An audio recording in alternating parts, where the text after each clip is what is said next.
Hey there, Marvel fans. Welcome back to the channel. Today, we're diving into Black Panther, the movie that made everyone want to book a one-way ticket to Wakanda and join the most stylish nation in the MCU. It's got everything futuristic tech, royal family drama, and more memes than you can shake a vibranium spear at. So, grab your Kimoyo beads, say Wakanda Forever, and let's explore the film that made being a superhero look more fashionable than ever. So, what's the story here? We start off with T'Challa, played by the late, great Chadwick Boseman, returning home after the events of Civil War. His dad, King T'Chaka, got blown up in that movie's International Incident of the Year, so now T'Challa has to take on the role of King of Wakanda, the most advanced, secretive country in the world. Because, you know, nothing says welcome home like a coronation and a battle to the death. And in true Marvel fashion, we're treated to a Disney-esque introduction to Wakanda, complete with a giant vibranium-powered city that's somehow been hidden from the rest of the world. Seriously, Wakanda's been hiding better than Nick Fury after Shield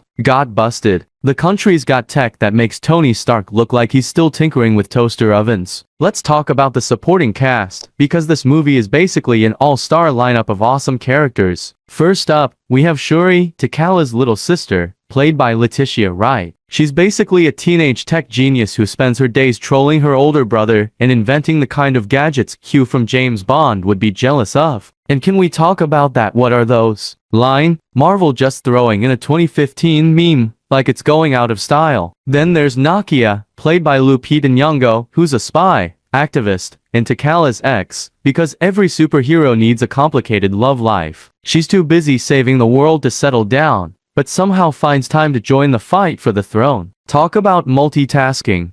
And let's not forget Okoye, played by Danai Gurira, the head of the Dora Milaje Wakanda's all-female special forces. She's like, I'll protect the king, kick butt, and do it all with a straight face and a spear. If there's one person you don't want to mess with, it's her. She's so tough, she could probably take on Thanos with just a side eye and a vibranium wig. Now, onto the villain Eric Killmonger Stevens, played by Michael B. Jordan. This guy is so cool. He makes your average MCU villain look like a Saturday morning cartoon character. His goal: overthrow T'Challa and use Wakanda's technology to arm oppressed people all over the world. It's like he took a look at the entire history of colonialism and said, yeah, I'm going to flip the script on this one. Plus, he's got that trademark line, "Is this your king?" while he's beating the vibranium out of T'Challa. It's the ultimate Mick drop moment. And let's not forget, he's sporting a look inspired by Vegeta from Dragon Ball Z. Because who wouldn't want to combine ruthless ambition with anime fashion? And those scars all over his body, each one represents a kill. It's like a supervillain version of a tally chart. If Killmonger had a LinkedIn profile, it'd just say, expert in overthrowing monarchies and hand-to-hand combat. Endorsed by Ulysses Clawy. But this isn't just your typical superhero flick. Black Panther dives into some serious political and social themes. Wakanda's dilemma of whether to remain isolated or help the world sounds like a debate straight out of a meeting. T'Challa's like, maybe we should share our technology and help people? And the rest of Wakanda is like, bro,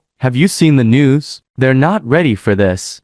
And then there's the whole family drama. Turns out T'Chaka, the late king, wasn't exactly winning any Father of the Year awards. He left Killmonger's dad, his own brother, to die in Oakland and abandoned his nephew. So, Killmonger shows up years later, like, hey, surprise, I'm back to take the throne and avenge my dad. It's like the Lion King, but with more vibranium and less Hakuna Matata. Seriously, the whole long-lost cousin coming back for revenge thing gives you a real Scar and Simba vibe. Except instead of a pride of lions, it's a bunch of highly trained warriors and rhinos. Yeah, there are battle rhinos. Because why not? The action scenes in this movie are off the charts. We've got T'Challa chasing down bad guys in South Korea in a car that's remote controlled by Shuri, because driving with a steering wheel is so last decade. Then there's the epic battle at Warrior Falls, where T'Challa and Killmonger fight shirtless, because you can't have a superhero showdown without gratuitous abs. And the final battle in Wakanda, it's got everything: flying ships, exploding trains, and sibling rivalry turned up to 11. There's T'Challa and Killmonger going at it in their panther suits, while the Dora Milaje take on Killmonger's loyalists. And let's not forget Wakabi,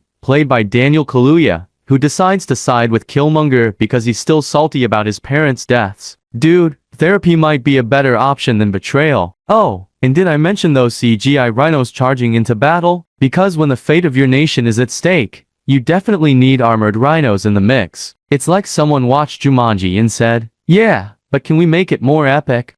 Now, let's hunt some Easter eggs. First, we've got Wakanda being officially introduced as the most advanced nation in the world, setting the stage for its role in Infinity War and Endgame. And Shuri's offhand comment about another broken white boy to fix is a direct nod to Bucky Barnes, who's taking a vibranium vacation in Wakanda after Civil War. She's basically the tech support for traumatized superheroes. There's also that post-credits scene where T'Challa tells the that Wakanda is ready to share its resources with the world. The room's reaction is basically, yeah, sure, buddy, what do you have? Fancy beads. Meanwhile, we're all sitting there like, wait till they see the flying cars and kinetic energy suits. And then there's the second post-credits scene where we see Bucky, aka the Winter Soldier, being called the White Wolf. In the comics, the White Wolf is a completely different character. But hey, who needs consistency when you've got vibranium arms and a redemption arc? But let's get real for a second. Black Panther isn't just another superhero movie. It's a cultural milestone. It brought Afrofuturism to the big screen and gave us a world where African culture and advanced technology coexist. Plus, it's got one of the best soundtracks in the MCU, thanks to Kendrick Lamar. And it showed Hollywood that diverse stories can be both critically acclaimed and box office gold. It's no wonder people were showing up to theaters and dashikis, celebrating Wakanda like it was a real place. I mean, if someone offered me a one-way ticket, I'd be on the next flight. Because who doesn't want to live in a place with invisible spaceships and Kimoyo beads that can do literally everything? So there you have it. Black Panther, a movie that's part superhero epic, part family drama, and 100% iconic. It's got action, heart, and a villain who's almost too cool for his own good. And even though we've lost Chadwick Boseman, his portrayal of T'Challa will forever be the king of our hearts. Wakanda Forever. Like, subscribe, and hit that notification bell for more sarcastic reviews. What did you think of Black Panther? Did it live up to the hype? Or did you leave wishing for more battle rhinos? Let me know in the comments. Thanks for watching, and remember, if you're going to challenge for the throne, maybe start with a smaller country first.